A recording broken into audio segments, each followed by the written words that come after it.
أعمالنا من يهده الله فلا مضل له ومن يضلل فلا هادي له وأشهد أن لا إله إلا الله وحده لا شريك له وأشهد أن محمدا عبده ورسوله صلوات الله وسلامه عليه. أما بعد فإن خير الحديث كلام الله وخير الهدى هدى محمد عليه الصلاة والسلام وشر الأمور محدثاتها وكل بدعة ضلالة. All praise belongs to Allah. We praise Him. We seek help from Him. We seek forgiveness from Him. We seek refuge with Him from the evil of our souls and the sins that we acquire and have. Whomever Allah guides, no one can misguide, and whomever Allah misguides, no one can guide. I testify that there is no true God except Allah alone, who has no partner, and that Muhammad ﷺ is His slave and messenger.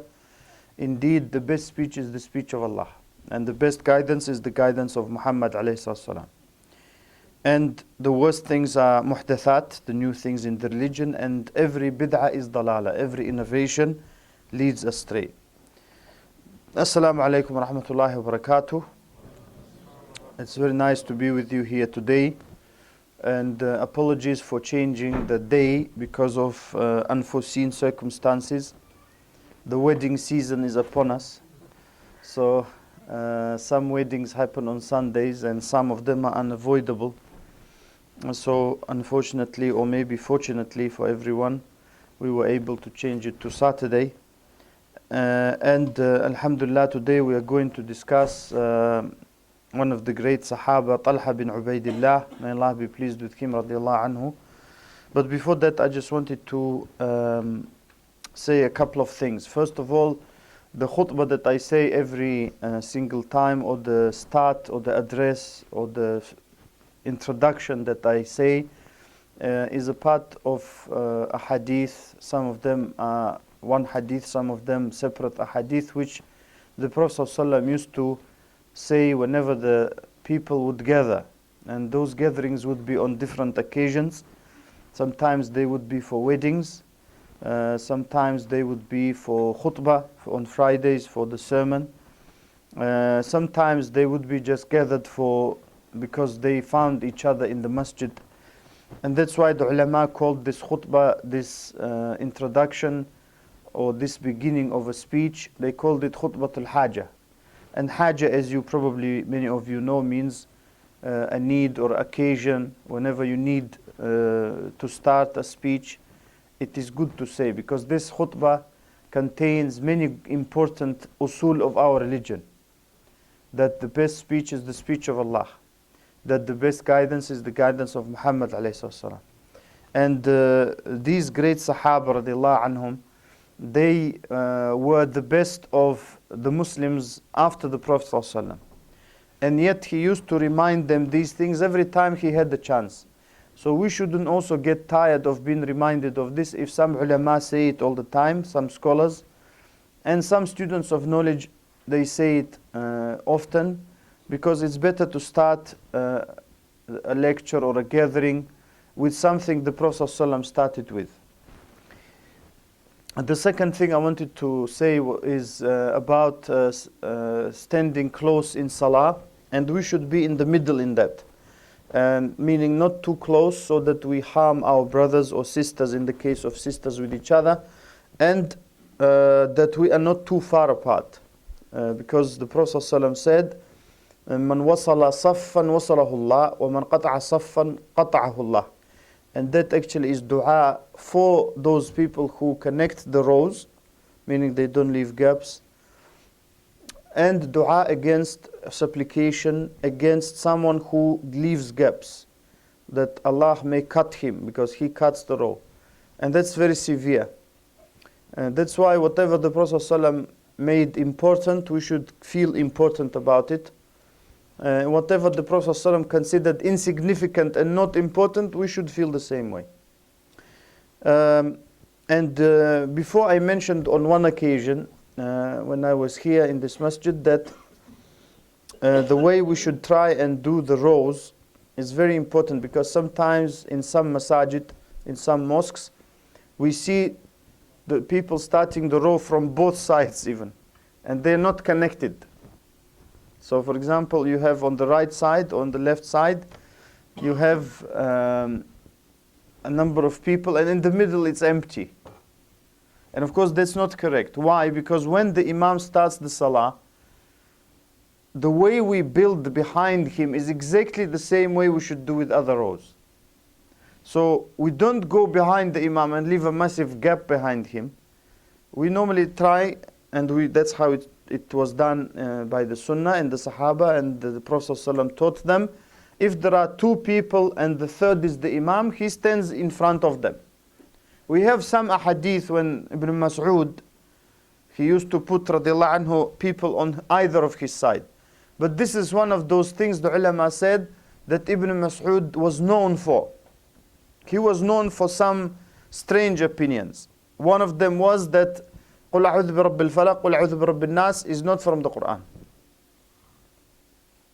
That's a strange opinion, and someone who says it now can become a kafir.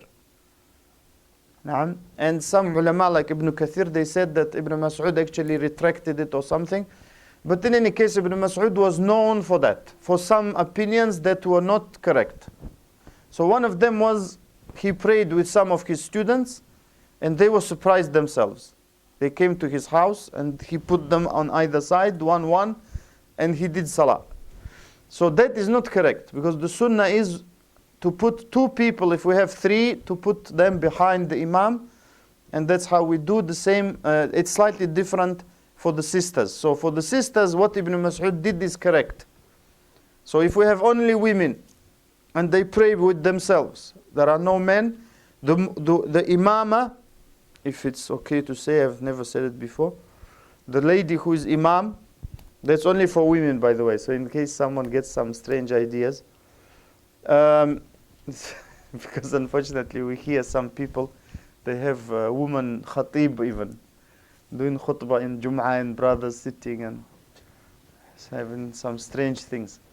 But it's only for women. When women are together, they're praying together, they have a sister who leads them in prayer. So she should stand in the middle, not in front of them. But for men, we build the row like that. So the point I'm making is the same applies to the rows behind. So when we come, we start. If I'm the first one to come and someone is coming with me, we start from the middle. And then what do? Everyone who comes, they join. Just like you build a house. When you build a house, you put the first brick, second brick. You don't put the second brick so far away so the house will collapse when you've built it. The same way we should, the Prophet said, stand like the malaika, the angels stand before their Lord. And they said, how do they stand? He said, taras, not leaving gaps. So we should try, at least we start from the shoulders, that's the sunnah. Because when we start, and probably you know it very well as well, when we start from the feet, we always have gaps. And we stand like we're doing karate training. I know, because many brothers, subhanallah, he comes after me, he wants me to move to him. How is it possible? You came after me, you have to move to me. I'm already standing. So it's not possible, jazakumullah khair. It's not correct for us to expect that. So anyone who comes to the center of the row, they have to come towards the center. So it's not correct for me to move from the center to you, because then I'm going to make a hole. Even if it's small, it's going to appear. So this is something, a reminder. I'm sure we all know it, but sometimes we forget. We're humans. So it's good to remind each other. If I make mistake, it's good to remind me, and if others. So we remind each other, and the reminder benefits the believers. الذكرى تنفع المؤمنين. And that is what I wanted to say very quickly before we go to the topic. Today we discuss a great Sahabi from the 10. Many put him at number 5, some put him at number 6. It doesn't really matter the place after Ali, because inshallah from next week we will have Ali bin Abi Talib radiallahu anhu, and I will discuss when it comes to that the order of those 4 that are left. After Ali, it's not, that clear cut. whether Talha is number 5 or 4 or 6 or whatever. I mean, it's great to be in this company, in this illustrious company. So Talha bin Ubaidullah, his full name is Talha bin Ubaidullah, the son of Ubaidillah. Ubaidillah means the small servant of Allah. Because Abd, you know, Abdullah. Ubaid is small of Abd. Same as Uthaymeen is small of Uthman. It's a small Uthman. So in Arabic you have that tasghir. So he is Talha, the son of Ubaidillah, Talha bin Ubaidillah bin Uthman bin Amr bin Ka'b bin Sa'd bin Taym bin Murrah. So bin Murrah, that's already starting the lineage from this man, the lineage of the Prophet ﷺ. So he meets with him at Murrah bin Ka'b bin Lu'ay to the rest, to the end. So of course he's from Quraysh. He's also a Taymi because of one of his great grandfathers. And he's al-Makki because he was from the people of Makkah. His kunya is Abu Muhammad, the father of Muhammad. And the scholars who describe him, they say أحد الثمانية الذين سبقوا إلى الإسلام, one of the 8 first Muslims. So some say that he was very, very early, and some they leave it at that. So وأحد الخمسة الذين أسلموا على يد أبي بكر, one of the 5 who embraced Islam through Abu Bakr. Of course, Abu Bakr caused the Islam of many more people, but the very first were 5, and all 5 are in the 10, meaning in the 10 given the good news of Jannah. So imagine how much ajr Abu Bakr gets, radiallahu anhu. And of course, how much ajr the Prophet ﷺ gets. So how much reward, if in case ajr is not clear. وَأَحَدُ السِّتَّ أَصْحَابِ الشُّورَى, and one of the 6 who Umar said to have the shura, to choose the ruler after Umar.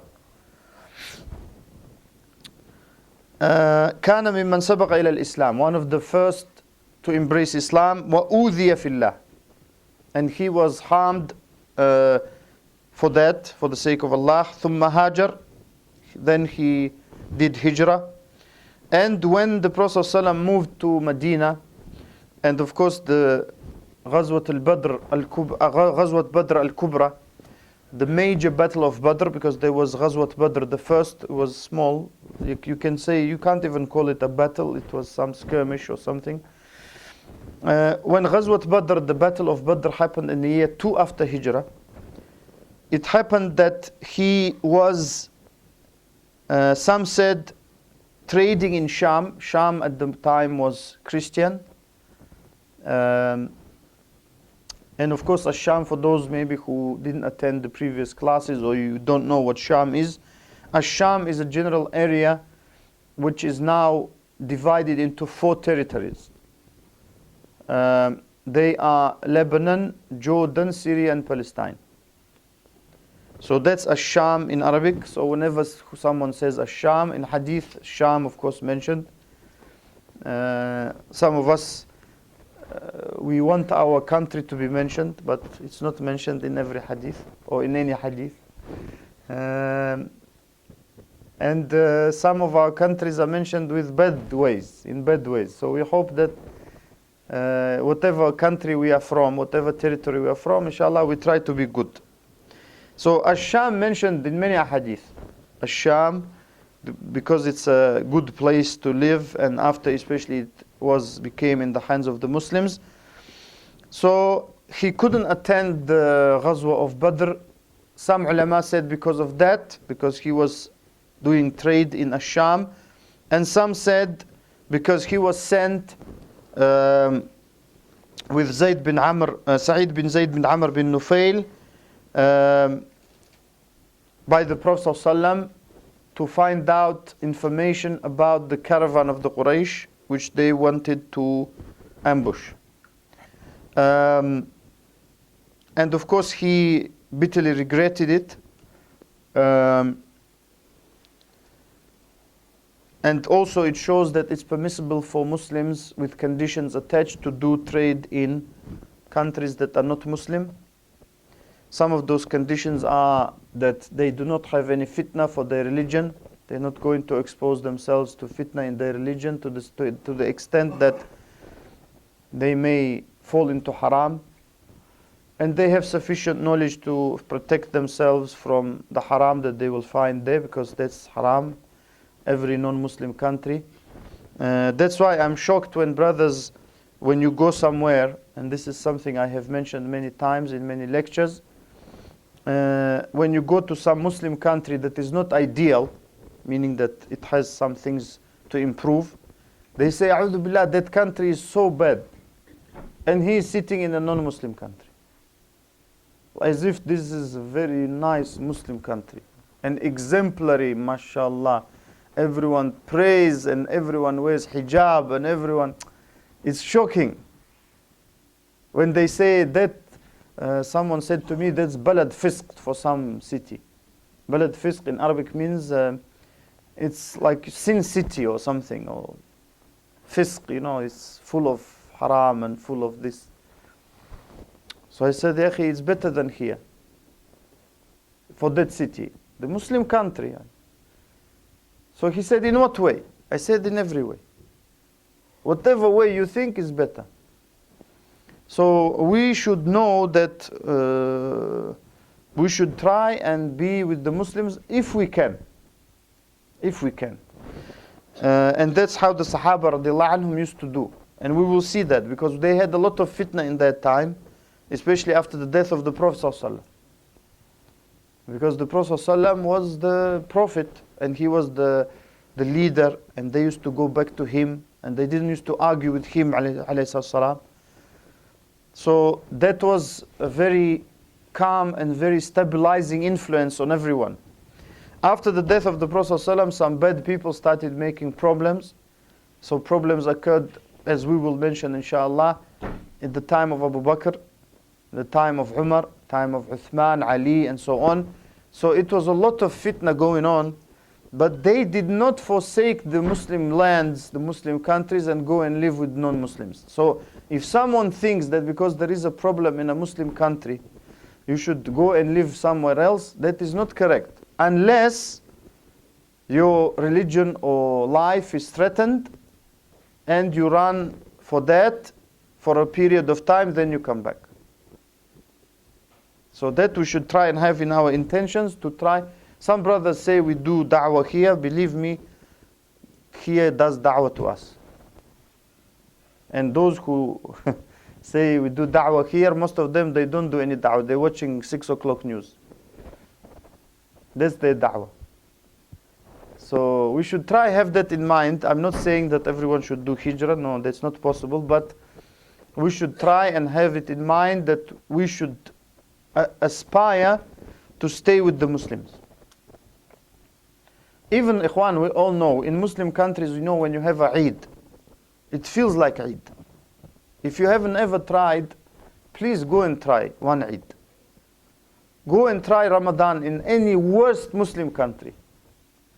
The one that is the worst, you think. And go and try Ramadan. You will not want to come back, believe me. I guarantee you, if you are a believer, if you love Allah, and if you love Ramadan, you love fasting, and you love praying, you will not want to come back. Try it. So if we can, we should try and do it. If we can't, then it's a different issue. Wa alaikum salam. So that's how the Sahaba used to do. And Talha radiallahu anhu, his hand was paralyzed in the Battle of Uhud, and the Battle of Uhud was mentioned many times in our series.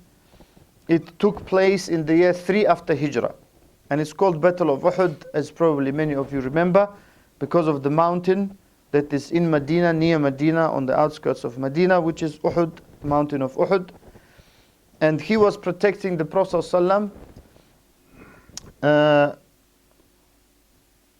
in that battle. That is why his hand was paralyzed. It was obviously hit, it was injured, and some nerves were cut that led to the paralysis of the hand.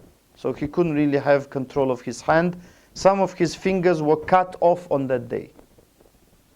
So there was a great sacrifice from many of the Sahaba, and we said similar things about Zubayr radiallahu anhu, and Talha was one of those. And he received between 35 and 39 injuries and wounds on that day. 35 to 39. So, and of course for some who may not know or who may have forgotten, the Battle of Uhud is described in the Quran in Surah Al-Imran, this family of Imran, Surah number 3. And in the Battle of Uhud, the Muslims, a group of them, who were the archers, and this was mentioned, but I'm just saying it for those who may not have witnessed it or come or watched or heard. A group of the Muslim archers, and of course they were Sahaba, they were companions of the Prophet ﷺ, they were assigned a position which they were required to hold, and under no circumstances were they allowed to leave that position. Even the Prophet ﷺ emphasized it by saying, even if you see birds eating us, or if you see us having apparently won, do not leave your positions.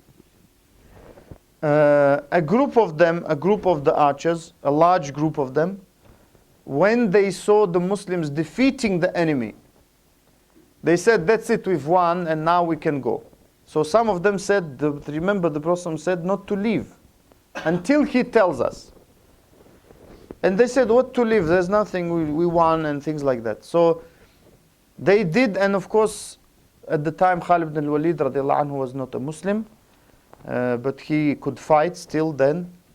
And he straight away saw that hole, and he led the cavalry and everything, and that was a very big defeat for the Muslims that threatened the life of the Prophet ﷺ. And some of the Sahaba were killed. Some of the great Sahaba were killed on that day. And of course, the lesson of that is that even if we obey the Prophet ﷺ all the time, but we disobey him significantly one time, it can cause us to be defeated in our lives significantly. Because the Sahaba who disobeyed him, and some brothers, I did once a khutbah and I used the word disobeyed, and they said you shouldn't say disobeyed about the Sahaba. I said, what do we say then? He said, they differed from what he told them. I said, it's the same thing. What? He said, no, because if you say disobey, it's disrespecting the Sahaba. I said, some Sahaba, they committed zina. So what do we say? He didn't commit zina, he slept with a woman unlawfully. Yes, we can say, but it just makes it long.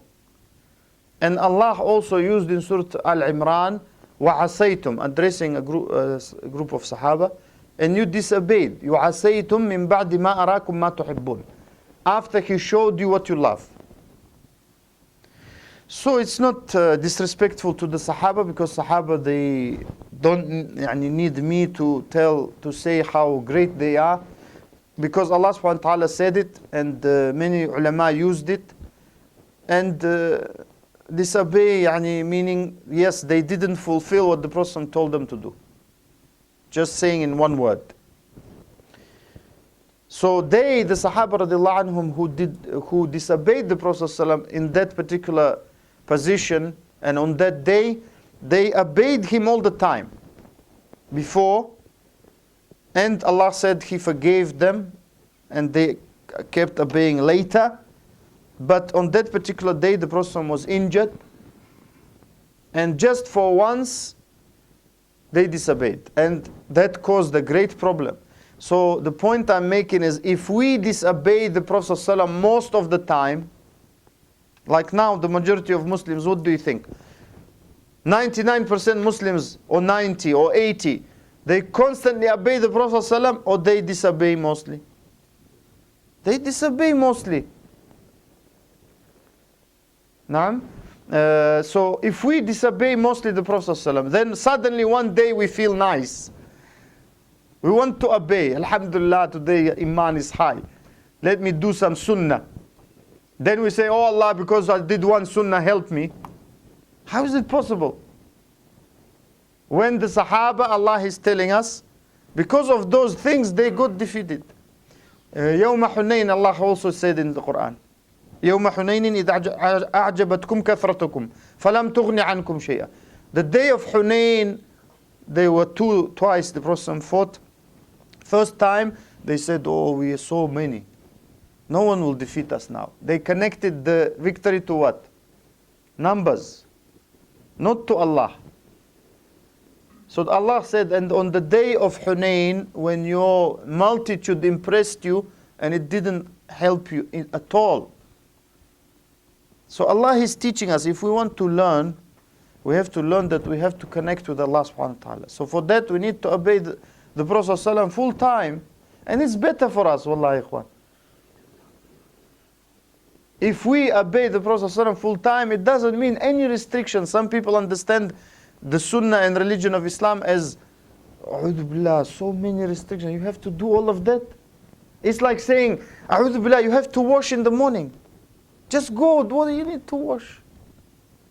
It's the same. You have to dress, A'udhu Billah. Who says that? No one says it. No one normal says it. So when we obey the Sunnah, it means nice things. It doesn't mean bad things. So I said to someone who is not a Muslim, I said, what do you think if someone washes 5 times a day? I said, that's nice, but I don't know if I can do it. I said, yeah, you can stay dirty, but the others, they wash. I said, actually, it's good. Of course it's good. And who argues that it's bad? They're telling us, after you cut meat, wash hands. After you cut vegetables, wash hands. So everything in the kitchen, you have to wash hands. To the point you're fearing no hands left. So, because ikhwan, brothers and sisters, the people think, because shaitan and his servants and his army and his agents, not some brothers, they're obsessed with certain organizations, Freemasons and not Freemasons, and shaitan is the main one. Don't worry about Freemason and all those. Shaitan, he never sleeps. Freemasons sleep. They're humans.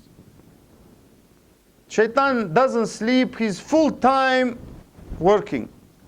So shaitan tells those people, Sunnah is bad, Islam is bad, look at those beards, a'udhu billah. The people are wearing hijab. Naam. Especially they scared the women. Hijab is terrible. In the hot countries, you will die. And things like that. So, but the point I'm making, we have to understand that when we stand in front of Allah in salah, it is great. We should be happy. Because we are talking to someone who can do anything for us. Imagine someone said, there is someone at the masjid, when you finish salah, there was that truck called lorry, that big one, long. He's brought a lorry full of money. So just for this masjid. So when you go out, just say to him your name, he will give you. Even don't say your name, he will give you. He doesn't care, he just gives. That we can't believe because it's too good to be true. And probably it's not true. Now, but Allah subhanahu wa ta'ala, He is saying to us, just ask, I will give you. It's more than that lorry. It's lorry nothing. So when we stand, we should feel like that. Allahu Akbar. Allahu Akbar. Allah is the greatest. And when we follow the Prophet ﷺ, we should feel he taught us everything clean and nice and nothing wrong. Then we will like it. Then we will be able to show the people that Sunnah is something nice. The way of the Prophet ﷺ is nice. It's natural. Everything else is unnatural. And that's how the Sahaba used to be. That's why Allah is showing us that we must try and have this greatness of the Sunnah in our hearts, so it translates into the deeds then. So Ghazwat Uhud was very severe. It claimed the lives of some great Sahaba, some great companions, and some of them were permanently disabled in some way. Like Talha radiallahu anhu, he had one of his hands paralyzed, some of his fingers cut. He had a great number of wounds and injuries. And on that day, the Prophet praised many of them. Like we talked about Sa'd bin Abi Waqqas shooting, and the Prophet giving himself the arrows. We talked about Zubayr having sacrificed a lot. We talked about Talha radiallahu anhu. He said, the Prophet ﷺ, in a hadith narrated by At-Tirmidhi and Al-Hakim and others, it's authenticated by many scholars of hadith. من أحب أن ينظر إلى شهيد يمشي على وجه الأرض فلينظر إلى طلحة bin Ubaidullah. Whoever wants to see a real shaheed, martyr, walking upon the face of the earth, let him look at Talhah bin Ubaidullah. Nowadays everyone is shaheed. Someone burns himself is shaheed. And the Prophet said, don't kill yourself. He said, who kills himself will kill himself with the same thing in the hellfire forever. Some ulama said that means he's a kafir. Why? Because he has bad opinion of Allah. Why, ikhwan, do people kill themselves? Tell me. Because they mainly believe that's it. It's not going to get better, yeah? So they kill themselves. So how can someone who went to that extreme and they never thought Allah will change their lives for the better, be a shaheed? Tell me that. We went to extremes of even non-Muslims being shuhada. And it's total. The people, they don't ask the ulama. They just talk. Because they have political agendas, they have economic agendas, they have their pocket agendas, they have their car agendas, their big house agendas, which they never show you, they never tell you. I want big house, that's why I'm here. Who is going to say that? No one. He says, it's for the better of you. Means for the better of me. No? Meaning you guys die, I live. That's how it is. That's the deal. You guys are nothing, you die. So that's the translation. It's exact. Wallahi, ikhwan, if you just see the history of the world, not even Muslims, see the history of the world and the people who always tell the people, this is for your good. Meaning for my good. For your good means for your bad. So change everything around and you will understand. Ministry of Defense, Ministry of Offense. It's true. Yani defense, I can't understand who you defend from with the budget like that. So,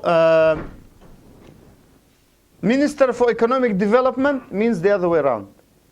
For economic meltdown.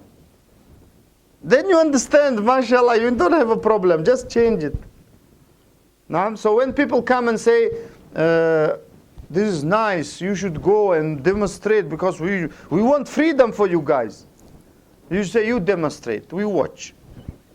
When you demonstrate and everything goes nice, we come and congratulate you.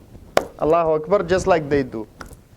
Now, just 60,000 dead, 100,000 dead, mashallah. Now, so the Sahaba radiallahu anhum, the Prophet calls shaheed only a real shaheed. So whom the Prophet didn't name by name shaheed, we can't call shaheed. We say we hope someone is shaheed. Why? Because we don't know the intention. The Prophet said, he was asked, someone fights for his fame, someone fights for his tribe, someone fights for dunya things. These worldly things. Who is fi sabilillah? This hadith is in Bukhari and Muslim. Who is in the path? Now everyone claims fi sabilillah. Bismillah. They don't come and say to you, you know, I'm fi sabilil shaitan. Follow me. Who's going to follow them? No one. So they come and say fi sabilillah. Some brothers come and collect money. Maybe I told you. I tell many people. They knock on my door. I open, collecting money. I say, what do you build? Yani he wants me to give money knowing nothing. Allah alam, what do you build? What do you teach? Maybe you Qadiani. True, can be. They claim masjid yani also. So I say, brother, what do you teach? What's masjid? This and that, and where are you from? from this city. You know this masjid? He changes. No. Or he knows, I can feel. He knows, but he doesn't want to say. So then I get suspicious. I say, brother, you believe the Prophet alive? Yes, I believe that. I say, Assalamu alaikum. Ya akhi, what is this now? People, they want us to do everything they like. Just they don't want to consult people of knowledge or students of knowledge. Why? We cannot do that, ikhwan. Even if people think we are difficult, we can't do that. Yes, some brothers I know, I told them, ikhwan, just look who you donate money to. They say, no, akhi, it's masjid. Okay, masjid, akhi, they can teach some bad things. They teach the Prophet ﷺ is alive. Ya akhi, if the Prophet is alive, why are you miskin imam? Why are you imam? Let the Prophet lead salah. Why are you doing khutbah? In Urdu as well. Yani let the Prophet do. So then so that's very important. This is the point of Shaheed. I actually circled to talk about it a little bit. Because we cannot believe everything people tell us. Because, and generally, wallahi, ikhwan, you know, when television first appeared, the ulama in India, Pakistan, Arabia, everywhere, they said haram. So people start laughing at them. Look at this masakin. The ulama meaning. They don't know TV, so they're saying haram. They're in the Middle Ages, you know. Some people were laughing at them. Still laughing at them. When some ulama say picture is haram, they say, A'udhu billah, look, subhanallah. They laugh. And that alim, he only says the Prophet said. Naam? So don't think like that, ikhwan. Because some of our brothers now and sisters, unfortunately, even sisters, they picture themselves, put them on the internet and smiling. When someone sees a sister smiling, what inclination does he have? What do you think? MashaAllah. First word probably. So when some brothers, maybe you agree or not agree, that's not the point. The point is, the ulama, when they give fatwa, they base it on hadith or Quran and the actions of the Sahaba. So if someone considers pictures or photograph haram, we have to respect him. Just like we respect the person who considers them halal. And this is very important. Because some I have seen with my own eyes, when you say something, I don't consider it halal, they look like you miskin, you know. May Allah guide you. May Allah make you progressive and develop you. And it's not because of that. Everyone knows. So we have to analyze things. We can't just believe what the people tell us, shaheed, not shaheed, demonstration, not demonstration. Demonstration, just analyze, ikhwan. And revolutions never ever brought good things for people. Who says what? Doesn't matter. Facts speak for themselves. Even in London, when they make demonstration, what good comes from that? Nothing. You know, some people say, go demonstrate for Palestine. Subhanallah, do you think you just went there for 2 hours chatting to Aisha next to you and carrying, some they carry women, you know, on themselves. I don't know what that is, Allah alam, which sunnah they're following. They carry a woman, yani, and she's shouting like a horse or something. So because you went and 2 hours you were shouting, that's mashallah, I've done my job for Palestine. Is that it? What is this? So we have to analyze everything. You know, we have to be clever. So if someone comes to us, we want to build the masjid, we want to build this, we want to do this. Brother, if you're true what you're saying, we will help you. We will give you 10 pounds, 50 pounds, 100 pounds, 1,000 pounds, whatever we can. Build it. But if you're building something that is against the sunnah and against the da'wah of Rasulullah sallallahu alaihi wasallam, we are not allowed to help them. Especially when they're extreme people who call to shirk. They say you can call others than Allah. How can we help them? That point I wanted to make very clear, because some of us, we feel shy to say it. We shouldn't. If someone invited us for haram, we wouldn't go, because we wouldn't feel shy to say, well, where are you going? We're going to haram. No, I'm not going. So the same donations, the same what people tell us. So when the ulama said at the beginning, TV is haram, they knew what it has. They are not stupid. Some people want to portray the ulama, miskin, he doesn't know much. Just books, home. Books, home. And what do you know? The one who's saying it, he doesn't even know books. And he's not much at home. Allah alam what he knows. Now, so don't look down upon the ulama. When they say the fatwa, that the damage of TV, now many non-Muslims, they're tired of TV. I know many Muslims in my own country and many non-Muslims in my own country who are tired of TV. They say it's getting worse every time. And it's true. So don't believe everything TV gives you. Try to analyze, because they have agendas which they never tell you. Which TV channel is going to tell you, we are trying to boost the ratings, so do this thing. Our executive, he needs a pay rise or pay raise. He needs more money. So watch, guys, this rubbish we're giving you. Doesn't matter if it's bad. It's good if you watch it. No one's going to tell you that. No one's going to tell us. But they give it to us, and then we watch it. We shouldn't be watching that. So the issue of shaheed is very important. The Prophet ﷺ, if he didn't name someone to be shaheed, we don't say. Imam al-Bukhari in his book, Sahih, he said, Bab, chapter, La yuqalu falan shaheed. It shouldn't be said someone is shaheed by name. Now everyone's shaheed. Every single, now they say the shuhada of the revolution, including non-Muslims, the shuhada of the demonstration, even those who didn't pray. How is shuhada? So we have to be analytical. Also the Prophet said, أوجب طلحة حين صنع برسول الله صلى الله عليه وسلم ما صنع. This is also hadith sahih, narrated by Imams Ahmad, Tirmidhi, Ibn Hibban, Hakim, and graded sahih by many scholars of hadith. And this translates as, Talha has made it obligatory, or has made something obligatory for himself when he did for the Messenger of Allah sallallahu what he did. And of course, Sorry to interrupt. Yeah. I think define analytical. Analytical, yes, that's a good point.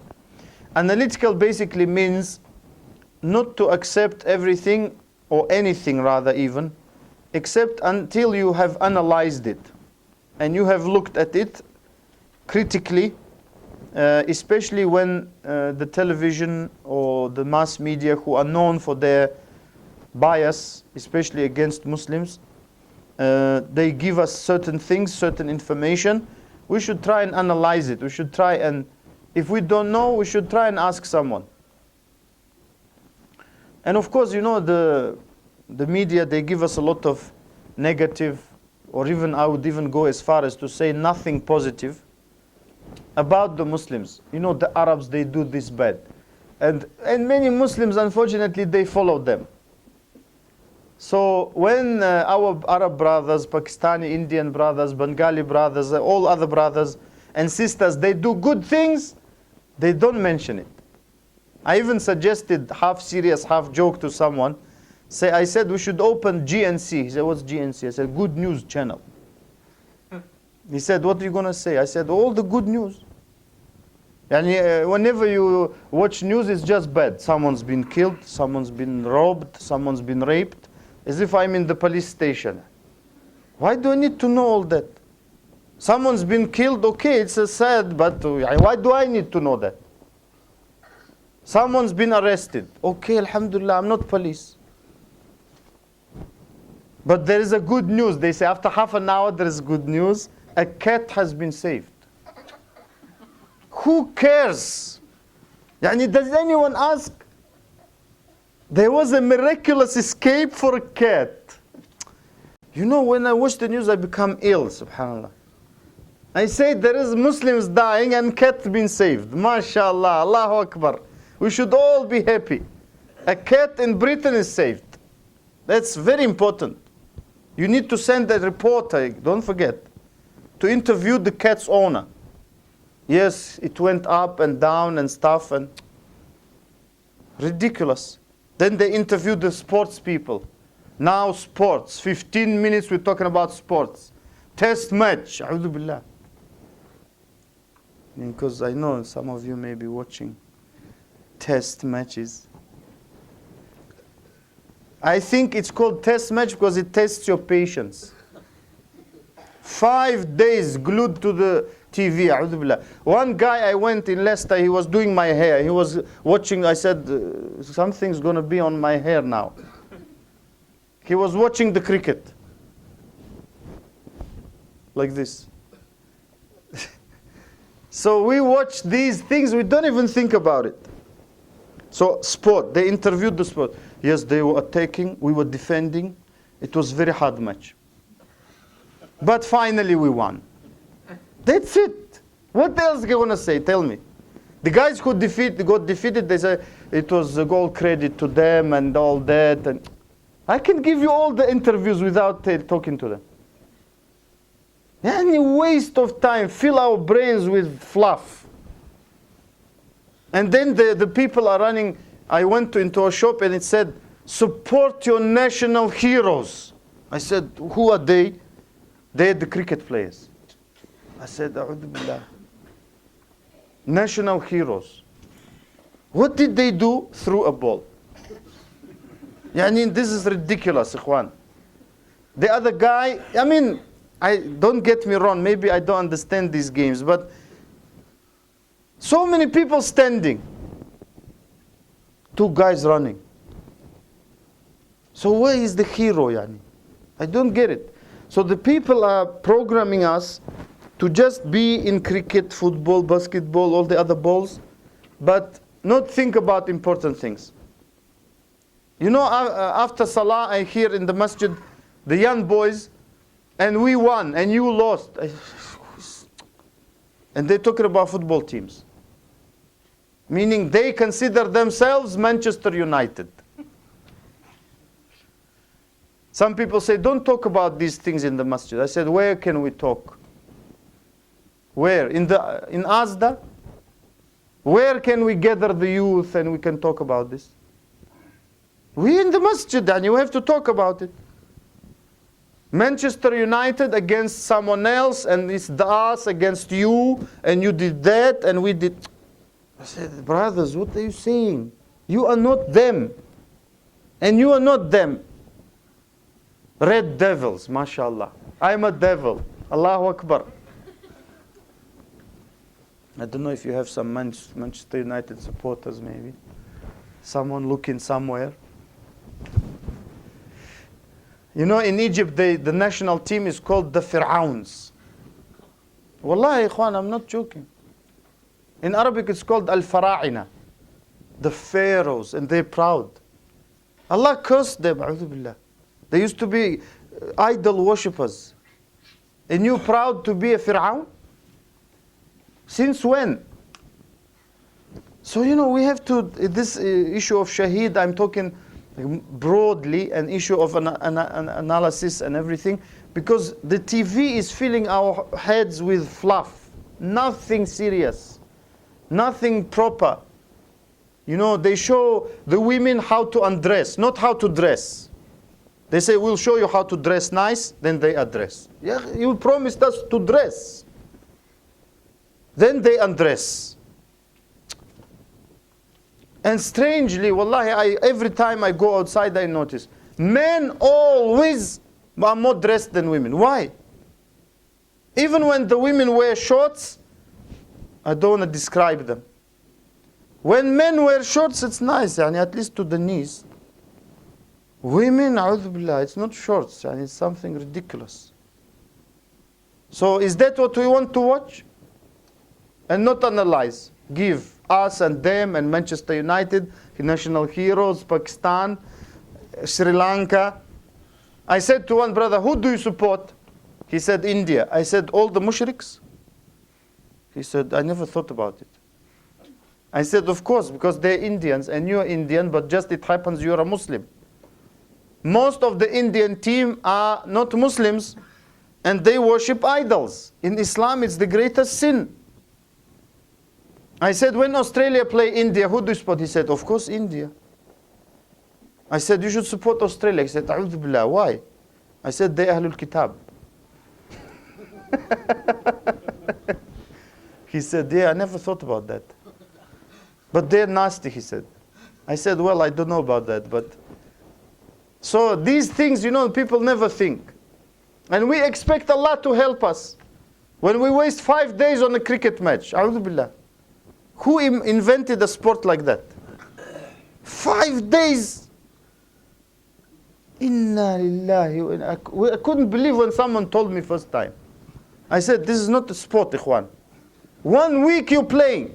And then no result. And sometimes no result. And they use some weird methods to calculate. And the football is the same, man. Just shorter.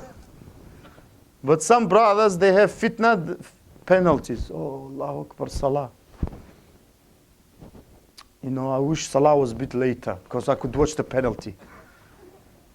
It's fitna. Why are you connecting your heart to that? It's nothing significant. Who cares that someone is in the final, not the final? Look at what happens. Algeria, Egypt, killing each other. For what? Football. A'udhu Billah. I heard with my ears some Algerians saying, those Egyptians are kilab. They're dogs. I said, A'udhu Billah, why are you saying that? Did you see how they played? I said, no, Alhamdulillah. How did they play? They were killing us. I said, but that's how you guys play. I play with brothers, not World Cup. It's just maybe teacup. They kill you. I call it jihad football. It's a mixture of rugby and football. Like Australian rules, where you can kick and do everything. So Muslims becoming like that, and look at Sahaba. Look at what Talha will say at the end about Uthman radiallahu anhu.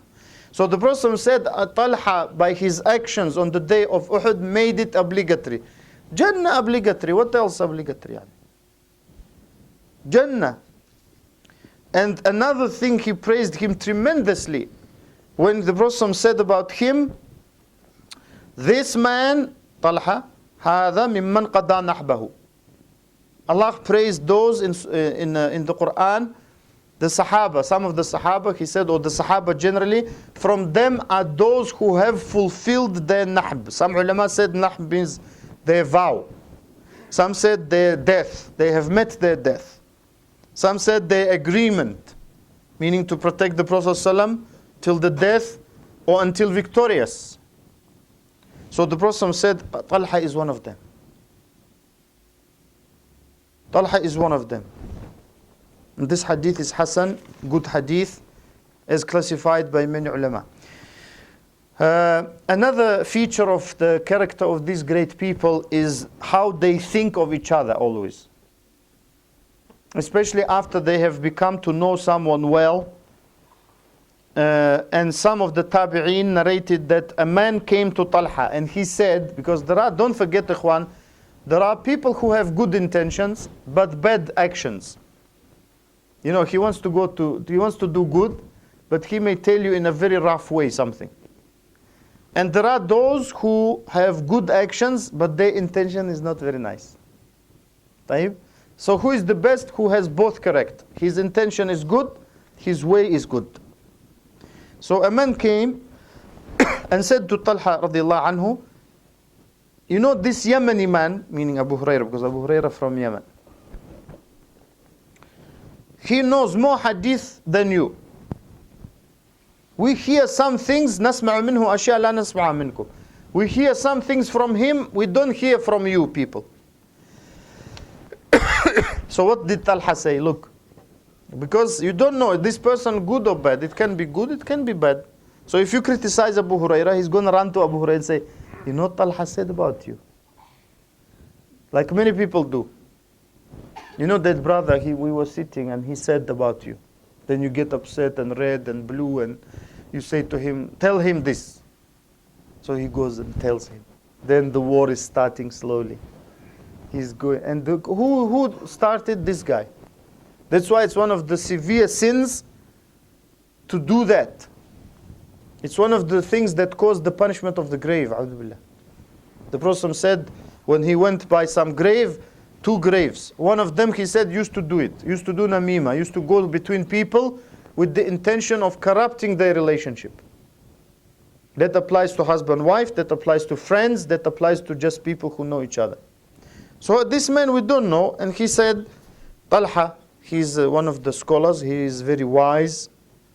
He said, I do not doubt that Abu Hurairah heard more than us from the Prophet ﷺ.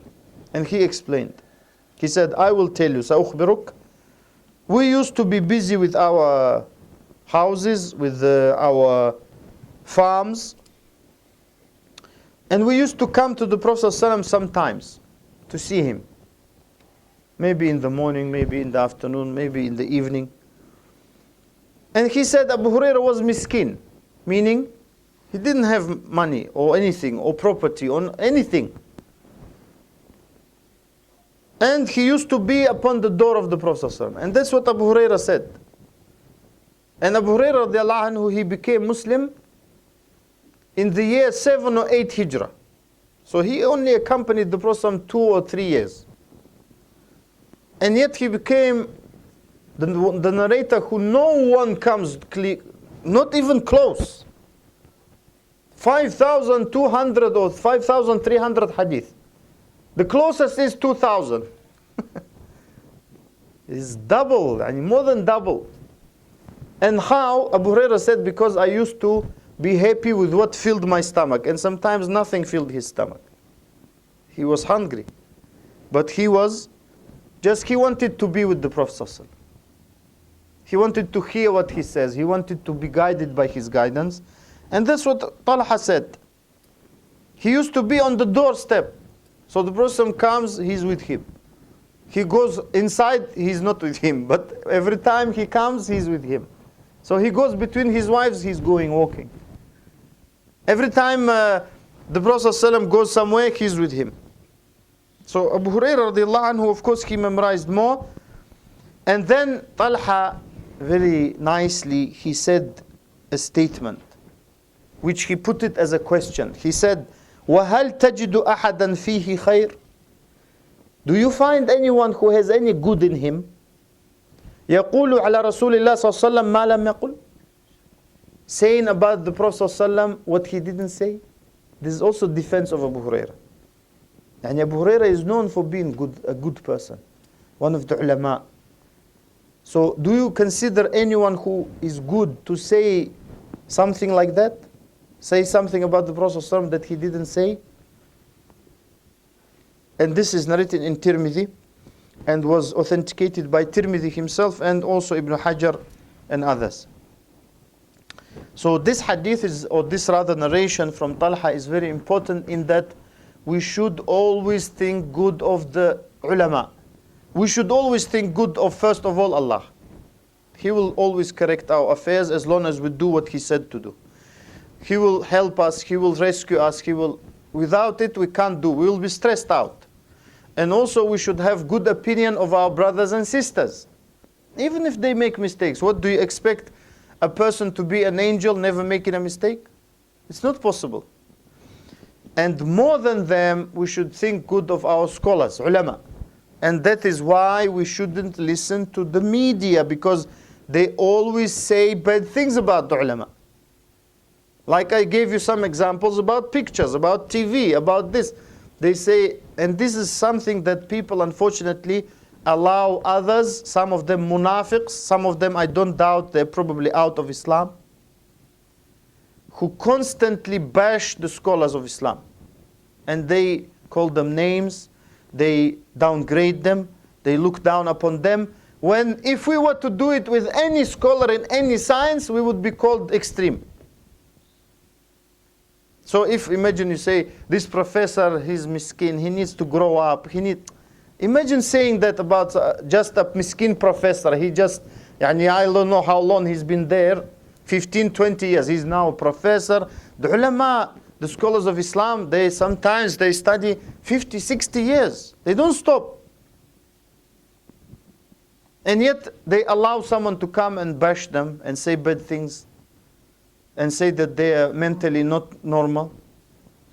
They don't sometimes say it directly, you know, but they say.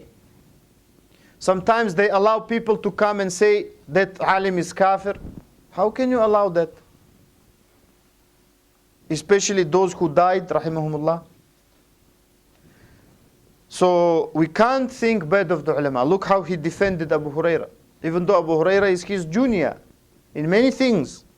But in something, he is his senior because he heard more than him hadith. So he respects him. And he doesn't allow anyone to think bad of Abu Huraira radiallahu anhu. And of course, as with many other Sahaba, Talhah bin Ubaidullah radiallahu anhu was very generous. He used to spend a lot. One of those cases was when the Prophet ﷺ called him Talha al-Fayyad. Maybe you heard the name Fayaz or Fiyaz. Yeah? So that's from Fayyad. Fayyad means the person who spends a lot or who gives a lot. Very generous. Because once Talha, he bought a well. So you can buy and sell wells. Not like communist countries. I grew up in one. Who used to say, everything belongs to the people. Meaning to no one. It's true. Wallahi, I grew up like that. I spent 21 years there. They used to say, it belongs to you people, meaning to us. Because you couldn't claim it. So they used to say, all factories belong to you, meaning you can work in them. They don't explain the meaning, but they say, factories belong to the workers. Meaning they work there. And the land to the farmers. People owned nothing, ikhwan. Well, they said, you can't sell and buy land. That's terrible. How can you do it? Meaning we own it. You know, you see how people, and some now Muslims, they say, I'm a socialist. Miskin, he doesn't even know what it means. I'm a communist. Some brother said to me, someone said in a Muslim country, I'm a communist. He said, do you pray? Yes. So you can't be communist, because they don't accept religion. He said, really? He doesn't know even. He hears things, say, I'm a communist. You believe in Allah? My brother scared him, said, you disbelieve in Allah in the last day? Say, A'udhu Billah, no. He said, then you're not a communist. He said, really? He doesn't know. So communism, they don't allow you to buy, sell land, and no one, can you believe, ikhwan, no one was allowed to have a business. Can you imagine that? I lived in a country like that. There was no private business. All owned by so-called the government, the mafia. Big mafia. So he bought a well, and he, on that occasion, slaughtered a camel. Camel can feed so many people. Sometimes if we slaughter sometimes sheep, if we feel like we are Khalid ibn al-Walid now. Abdul-Rahman ibn Awf, Allahu Akbar. 5 brothers came, mashallah. And these people, look how they do. Even now, you go to Muslim countries, you see not only Arab, but especially Arab countries. You see hospitality. Some brothers, they think it's waste of food. It's not, it's hospitality. And the food that is left, they distribute to other people. So the same used to be done in those days. The food that was left was distributed. So the Prophet ﷺ called him, Anta Talha al-Fayyad. Some, This question, yeah. this question is on my mind based upon Yeah, no problem. as Muslims we have Sheikh Hugo. Yeah. We get into the situation, we get into conversation when we find somebody disagrees with us. Uh-huh. And egos get the better of us. We think we are right and the whole world is wrong, even to the point that Alhamdulillah. scholars are wrong. So how should we deal with those issues? What's the Yeah, best way? it's a good question. When we have issues of difference or maybe debate, we can say, or conversations, we should try and first of all have ikhlas.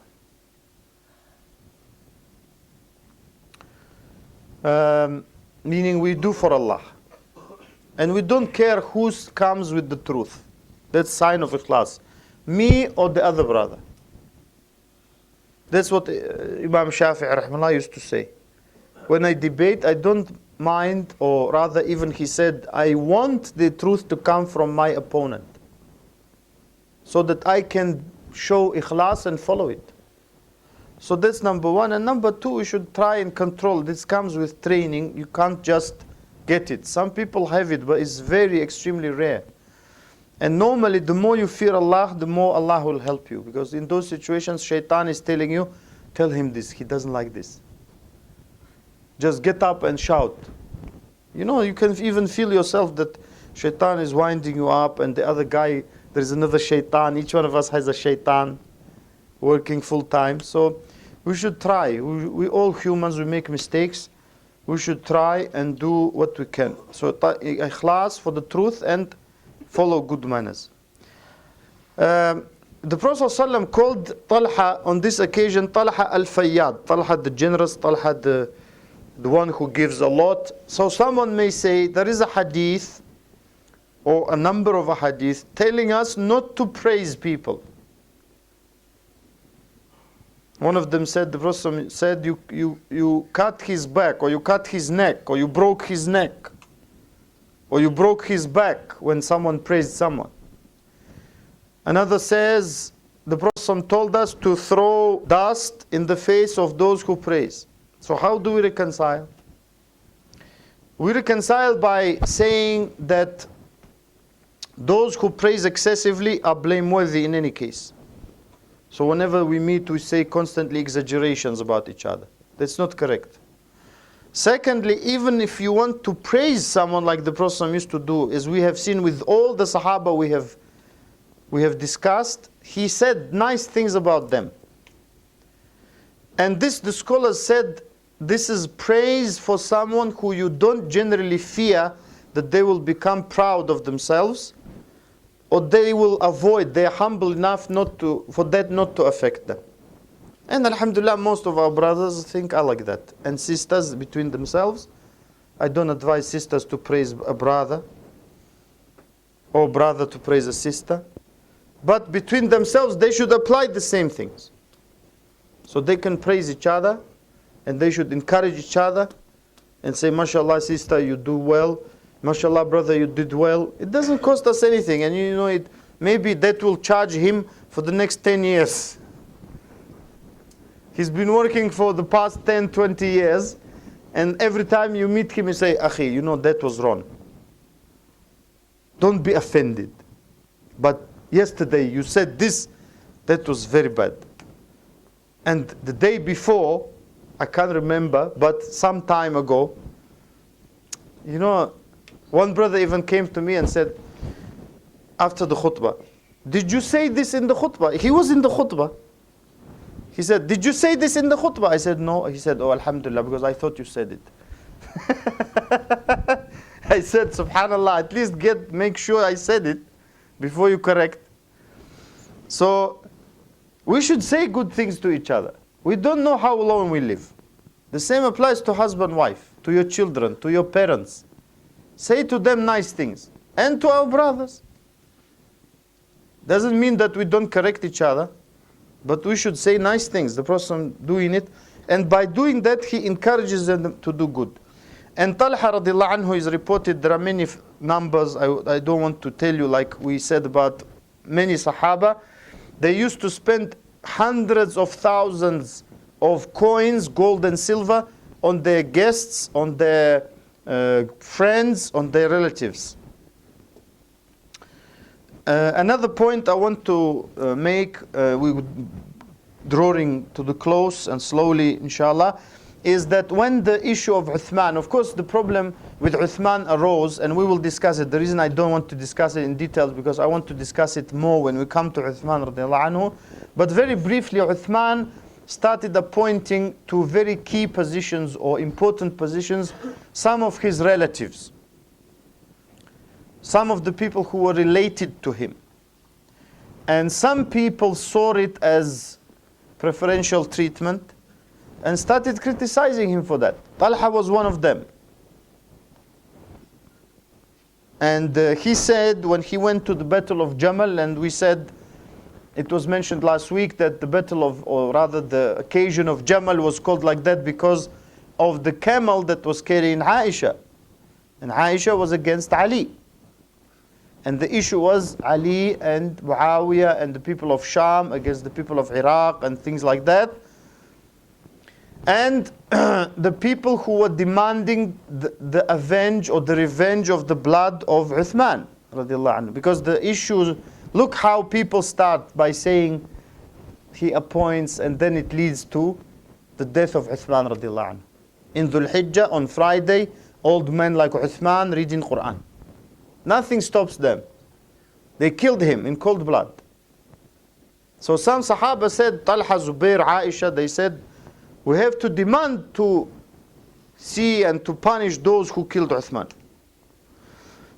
So it all led to differences of opinion, and it all led to a standstill and to a battle. Actually, it was a real battle in the year 36 after Hijrah, which became known as the Battle of Al-Jamal, or the Day of Al-Jamal. And of course, on that day, Zubayr, we talked last week, he regretted because Ali told him, did you not hear the Prophet say this? Did you not hear this? He said, yes, I heard. So you shouldn't be fighting us. And Zubayr and Talha both saw Ammar bin Yasir with Ali. So Ammar bin Yasir, one of the Sahaba radiallahu anhuma, the Prophet ﷺ said about him, Ammar, you'll be killed by a transgressing group, someone who transgressed the limits of Allah. So when they saw Ammar with Ali, they said, that's what the Prophet said, so we can't be fighting Ali. And Talha also, he said that I regret what happened from me in relation to Uthman, because when he saw Uthman was killed, it severely affected him. So everything changed, and he was regretting how he didn't support Uthman, and that's what the ulama said. And you know, he criticized Uthman, and they said فَعَلَهُ بِاجْتِهَادٍ. He thought that's his correct thing to do, and he exercised his judgment. But when he saw Uthman being killed, he of course changed his opinion. He had very big regrets about not helping Uthman. And of course many Sahaba were not in Medina at the time. It's one of the things that they planned as well, being Hajj season and Hajj time. And Talha was one of the first to give bay'ah to Ali. To give bay'ah. Bay'ah of course means pledge of allegiance. So pledge of allegiance in Islam is given by a committee or by a group of people. We call them in Islamic literature Ahlul Hal wal Aqd, which means the people of tying and the people of the untying. Literally, it means the people who deal with the issue of allegiance. So even if a Muslim comes and takes power by force, and they consider that there is no use or there is no power to resist him, and even if he is a mafia, and even if he is a thug, but he took it by force, and there is no way we can move him, we are obliged to save the blood of the Muslims and to give him bay'ah. That is the fiqh of that issue. So those people who are very well known in the society, and Talha was one of them, they give bay'ah to the next Khalifa or king or ruler or president, whatever he may be called. some of those names, yes, are not really correct. But let's not pick on names. You know, we Muslims are dying and we're picking on names. We want to pick on issues. So Talha was forced by the people who killed Uthman to give bay'ah to Ali. And he later changed his mind. He later changed his mind. And of course Talha and Zubayr radiallahu anhu, may Allah be pleased with them, when they saw the situation, and Ali spoke to them actually. Because Ali radiallahu anhu, none of them, we can't think of Sahaba, they were intent on spilling blood. But they thought that this was the way. And Aisha regretted it severely, that she went against. And some people even said to her, you are here now exposing yourself to being killed. You are one of the mothers of the believers. And you came all the way here. They spoke to her, they advised her. It's okay, don't. It's just kids. When we were kids, we were worse because we think we were so good, you know, when we were kids. We were worse. Just ask your mom and dad. The kids, mashallah, is well behaved. He even has a red top, mashallah. Now, so they saw also Ammar. Ammar, as I said, the Prophet said that a group that will transgress, will disobey Allah, will kill you. So when they saw that, they changed. And of course, both Zubayr and Talha, they turned back. They didn't want to fight. Actually, they didn't want to take part at all in the fighting. And Zubayr was killed, as was mentioned last week. The same way Talhah bin Ubaidullah radiallahu anhu was killed. So when fitna happens, brothers and sisters, a lot of blood is spilled. That is why the Prophet ﷺ tried his best to prevent it always from happening. You know, it's not good for us to say, Inshallah, Shaheed, Inshallah. Like now, that's how it's become. Akhi, there will be bloodshed. Yeah, Akhi, don't worry, Shaheed, Inshallah. It's not correct. That's not how the Prophet used to think. That's not how the Sahaba used to prevent bloodshed. So when Talha was going away, someone shot an arrow at him, and some reports say it hit his knee, and he bled to death, or he kept bleeding until he died. Some say it was an unknown person who shot the arrow. Some say it was Marwan bin Hakam. Marwan bin Hakam, he became one of the rulers of Muslims later. He's considered one of the tabi'een, even though some ulama said it's possible he may have seen the Prophet ﷺ. So some say it was Marwan bin Hakam, and that's what many scholars said is correct, that it was him. And Imam Al-Dhahabi rahimahullah said, قاتل طلحة في الوزر بمنزلة قاتل علي. He said that's his opinion and opinion of many ulama, other scholars, that the person who killed Talha in his sin, or in sin, in the degree of sin and guilt, is the same as the person who killed Ali. We will talk about Ali next week, inshallah.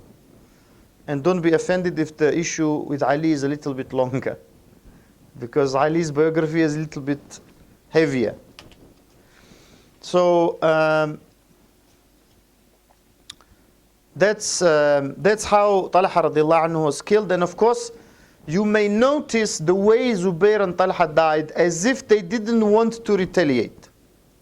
And they didn't want to engage because they were very courageous fighters. You don't just get someone like Zubayr or Talha and someone kills them so easily. And it's true. They didn't want to spill blood. And many Sahaba preferred to die madhloom, meaning wrongly being killed, rather than kill someone wrongly. That's very important to know.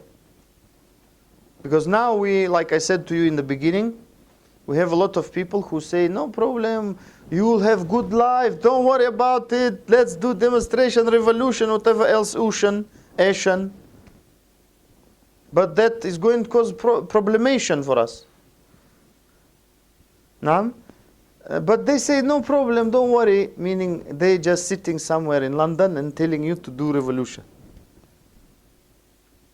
There's most of them. Somewhere in New York, London, Paris, wherever else, do revolution, don't worry, when everyone is dead, we come.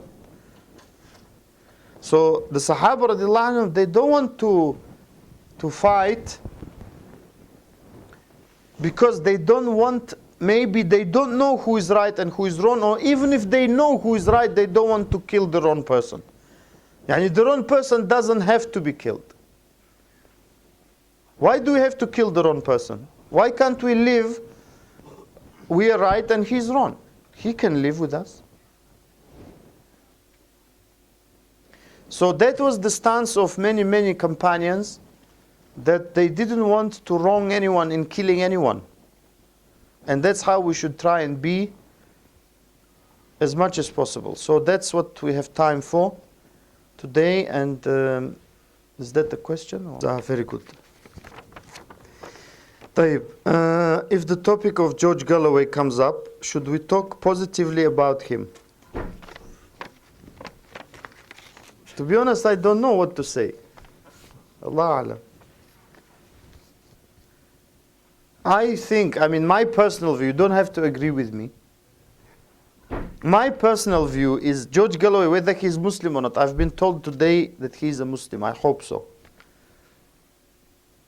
And if not, may Allah guide him to Islam.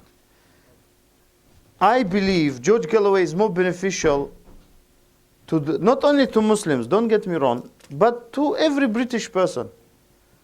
He's more articulate, he's more courageous, he's stood by his principles, even though he was expelled from Parliament.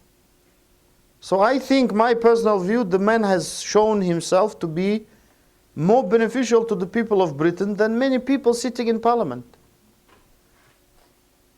So, should we talk positively about him? Yes, but it doesn't mean George Galloway is a messiah and prophet and things like that. Yani he is a human being.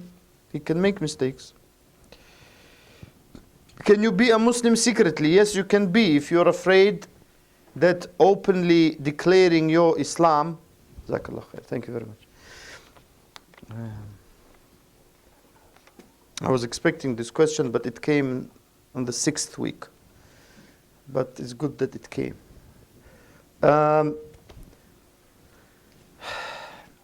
If a person is afraid to be a Muslim openly, or if it's going to cause them to lose their life, or to endanger their life, especially, boys, we're finishing soon. Then of course you can be Muslim secretly, but of course there is an issue of praying and things like that. If it's possible to keep all of that in secret, and for women to wear hijab in secret, or if it's not possible for them to wear hijab due to the threat to their life, then you should ask ulama. But then yes, theoretically yes. Practically I don't know how it's possible. Allah Alam. May Allah help anyone who is secretly a Muslim. Why can't women have 2 husbands? Because I talked a lot about wives. So I was expecting this question to appear at some point. Because whenever we talk about wives, sisters get defensive. Why do you get defensive? I don't believe someone who is a true believer can ask this question. Why can't women have 2 husbands? What do you think, sister? MashaAllah. I will tell you, you asked me such a question, I will answer it in a way that I believe such questions should be answered. Let us now imagine a situation. A woman with 2 husbands. Right? The woman, generally, men run after women. I don't know about Bradford, but the rest of the world, men run after women. I believe Bradford is the same. That's how Allah created men and women. So men run after women. Some men, they fear Allah, so they run after them in a halal way. Some, they don't fear Allah, they run any way they can. It's true. And some sisters don't know how men think. Actually, most sisters. So they have some idea of this gentleman on a white horse who will appear and bring roses, which is good to do anyway, but he has a niyyah behind it. He wants to get to you behind the roses and the white horse and everything. That's how Allah made men. So if we remember that, generally one wife for, let's say, an active husband is not enough. If you don't believe me, ask the husbands. That's why Allah knows how He created men and women. He created them. And He allowed them to have 2, 3, 4, what they like. Some sisters have a problem with that. They don't want Allah to allow them that. They want them to allow total domination over man. طيب? So they say, why can't I have 2 husbands? If it's not enough for a man, 1 wife, now we have 2 husbands for 1 wife. His chances are diminishing. So that means if she is just so-called, I mean this is a terrible scenario, but let's continue because what it leads to. When she has menstrual period in the month, they can't touch her. They can touch by hand, but they can't touch otherwise. Sexually, they can't engage with her. So they are stuck now. Now, let's say her period is 7 days. Now, calendar month, I mean, this is forcing me to answer that way. Why a woman can't have 2 husbands? Or 3 or 4, some even ask that. Believe me, that's my job. I've seen all of it, or most of it. So now, the 2 husbands, if we say 2, they have 3 weeks to share her. So each one gets a week and a half or something. A month. A'udhu billah. That's a scary thought. Not for the woman, but it actually should be for the woman as well, because believe me, she will not manage. Why am I saying all that, even though I'm shy to say it, ikhwan? Allah knows. And you can notice by my face and ears going red. But why am I saying it? Because some sisters, they push the limit. You know, how can you ask a question like this? Why can't I have 2 husbands? Why can't a woman have 2 husbands? Don't you know yourself? Don't you know yourself? Do I need to spell it out? Let me spell it out for you. Each husband wants to sleep with her 3 times a day. Do you think she'll survive? I doubt it. They can't survive 1, subhanallah. Most of them. And now the other husband wants to sleep 5 times. 6. 1. Okay, he's very passive and mashallah, he has nothing. 1. That's what they want us to say. Yani, why do we have to say all this? We have kids and everything. Allah said the man can have 2, 3, and 4. If you're a believing woman, you like that. Why not? Allah likes it. If they say it's haram, we say there is no dalil for that. There is no proof. If they say it's makruh, we say there is no proof for that. If they say it's halal, we say it's true. The least, it's halal. So don't make what Allah made halal into haram. Just because you want to. And don't think like this, you're a woman, we are a man. Okay, we don't control that. Allah created us differently. You know, even in 1990, I went to America. At the time, I wasn't a teacher or anything. I was just a little kid student. And the Russian delegation, they put me on a podium like this, and I was just a young kid, to speak on behalf of them on issues of sport. I know it doesn't look like it now, but I used to be quite fit, and they wanted me to speak on the issue of sport. So I mentioned something to the American public, or the local public who were there, and one of them was that women should not really engage in sports that harm her health, like weightlifting, boxing, karate, and things like that. We even say it to men, subhanAllah. Boxing is not allowed for men. Constantly hitting the face. Rugby, the people are out there to kill each other. Rugby, I don't know what kind of sport they call it sport. It originated from rugby near Leicester. So the way they said they used to play, village against a village, and you could break bones. Alhamdulillah, now they only break occasional bone. They stamp on ears and eyes gouging. They say it's not the rules. Who cares the rules? They do it. They step on ears. We say those sports are not allowed for even men, because of the severity of the injuries. And now when I said that in 1990, so I don't know how many years, that's more than 20 years, some American ladies said, "What is this you're saying? We're free, we can do anything." I said, the person is free to kill himself even, but it doesn't mean you should do it. So they couldn't accept it. Juan, brothers and sisters, we are not disbelievers, we are not munafiqs. We claim to love what Allah said and did. We claim. So how can a woman who believes in Allah and the last day ask, why can't women have two husbands? I believe it's an appropriate question. Unless, of course, it's designed to give to someone who is a non-Muslim. But even non-Muslims understand it. Even non-Muslims understand it. That in a husband-wife environment, where you want children, you want a family, you want to develop a relationship, you cannot have that. Another issue to consider is, who is the father of the child? Let's say she becomes pregnant. Can she have two kids, two departments? Two wombs? How is it? It's not possible. So all of these things people don't think about. They say, you're talking these things. Islam is a realistic religion. Islam is not what you see in films. Don't ever believe films. It's all lies.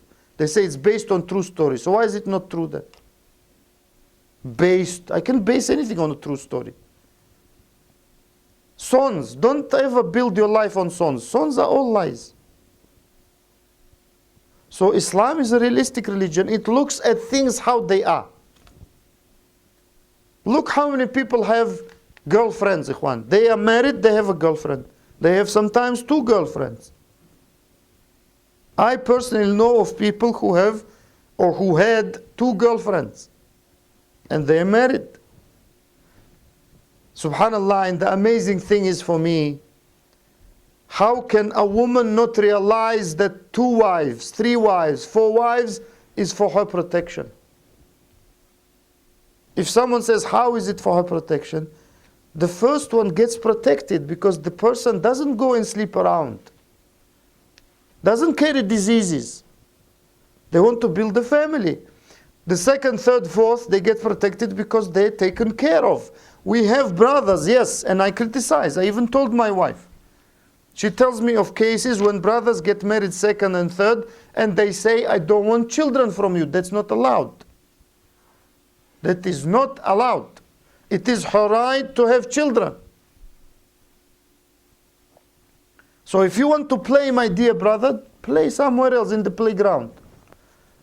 But when you get married, you have to be a man. You have to take care of the family.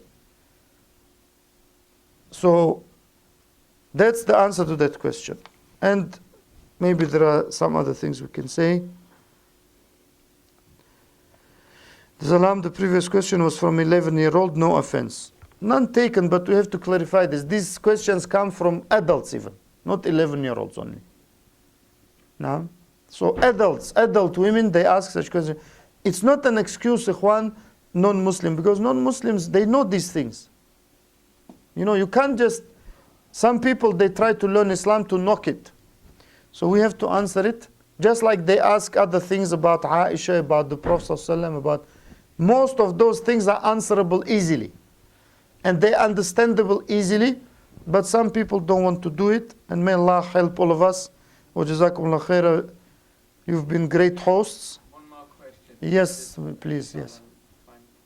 In this day and age where you can't tell, I'll give you a story in terms of our brother's dress with the trousers hanging short.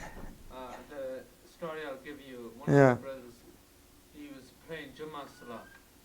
Jazakallah. The younger brother in front of him had trousers where you could see his backside. Yeah. So, this brother is reasonably big. Just turned around, tapped him on the shoulder, Alhamdulillah. and said, "Brother, I can see your backside. Cover it." So, being a typical teenager, he looked at his friend for support. My friend, he stood outside waiting because he thought, right, it's going to be a conflict. So, but he I'm didn't listening. stand up. But in terms of brothers, in terms of dressing either tight trousers or the new style of wearing the trousers, so the trousers fall low. So inshallah, keep This actually issue of trousers and things like that, wearing low and stuff, and that, this comes under the general rule of imitating non-Muslims or bad people, generally. So this, of course, is a problem now among the, I wouldn't say most, but some Muslim teenagers, because alhamdulillah, I have not seen that most they do like this, from my personal experience. Some, of course, they try to look like someone 50% or what they call him, 50% or 20p, or I don't know what they call him. Allah alam, 100% or something, I don't know. I'm not really into those, but they have some weird names. They try to resemble some, they call them some stars or some big people or something. Of course, that happens in that age. But, we should try and realize the greatness of Islam. Because Islam and the Sunnah, they don't tell us anything bad. And wallahi, ikhwan, even when you see the shalwar qamis, the Pakistani Indian or that dress, or the qamis of the Arabs, it looks so nice. It looks respectful. I'm not saying that trousers are haram. I don't believe that to be haram, but to imitate anyone in a style that is not correct, especially if it uncovers the awra, of course it's not allowed. So you can wear trousers. If you choose to wear trousers, you can wear trousers that are not too tight, and they are normal, and alhamdulillah, no problems with them. They don't start at your knees. They start at your waist. Even someone sent me an email. I was laughing 5 minutes. There is a picture of graffiti someone did in the street. It says, "The anatomy of a street thug." That's how they called it. It's not my words. I mean, I wouldn't call it that, but they called it anatomy of a street thug. And their backbone goes all the way to the knee, because their trousers start from the knee. So their backbone is very long, and legs are very short because of the trousers. So some people are trying to laugh at that. But I think, to be honest, we should try and talk to them, because our teenagers are not that bad. Even if you get, wallahi, ikhwan, I've seen some very bad teenagers that are not Muslims, but even they become Muslim. So our kids, they are not that bad. They are better than them. And we should just talk to them. You see, I mean, I'm sure you have parks here. We have some park, big park in Leicester called Spinney Hill Park. And alhamdulillah, it's a very nice park, and we go for a walk, and many Muslims come, and I'm sure you have that even more in Bradford. So sometimes we feel shy to say something to a girl or to a boy or something. And I tried it myself. My wife said, don't say anything. Something's going to happen now. I said, don't worry, I'm just going to say nicely. And when you talk nicely to them, say, Akhi, it's not nice to, to kiss your girl here. Get married. They say, yeah, inshallah, we want to get married. And they don't say nasty things generally. Because they know this, alhamdulillah. But they're trying to, I don't know, shaitan misguides them or something. So we should try and make dua for them. Allah help all of us and them. Because they're our future. They're our actually present as well. And the future. So we should try and help them and be nice and be like older brothers to them. And older sisters to them. And subhanAllah, you're surprised how many... the other day, a brother was walking by a sister. And she had the miniskirt on. And her legs were in tights. So, as if not covered, to be honest. And she had a scarf. That's unfortunately the modern hijab. So, of course, they know it's wrong and no one reminds because everyone is afraid. Because sometimes when you remind, the parents come. You offended my daughter and my son and this, you said this to them. But I think most good parents, they will not behave like that. So that brother stopped and said to her, Assalamu alaikum sister, wa alaikum salam. Sister, it's better to dress nicely, to cover your legs. And she said, what? She didn't believe he said it. And she had some friends with her and he said, he pointed at himself because he was wearing a qamis and said, wear this. Wear like this, he said to her. And she looked at him and said, Inshallah. So nothing, alhamdulillah, major or negative. I know sometimes it feels like it, but believe me, most kids, even if they tell you something bad, they're going to regret it, believe me. And we have to learn to be patient as well. Imagine that day your younger sister or your child, because if you have children that age, and you will treat it like that, because sometimes your child or your younger sister or brother, they can say bad things to you sometimes. But they regret it and say sorry, So may Allah guide them, and we should help them, and we should, I believe, make more facilities for them in mosques. Even if we do food once a month, we collect money, 300 pounds, 200 pounds, 100 pounds. We buy pizzas for them, and we sit and, okay, maybe they will discuss football. Then they will get used to the masjid. And sisters as well. Then we have to try and make them know each other so they can get married. Instead of going park and going somewhere. And we should try and be in control and proactive rather than react every time something happens. So I'm sorry if it's a bit long. I want to, inshallah, finish here. Jazakumullah khair. You've been great hosts. And may Allah reward you. Jazakumullah khair. Subhanakallahumma bihamdik. Inshallah, astaghfiruka wa atubu ilayk.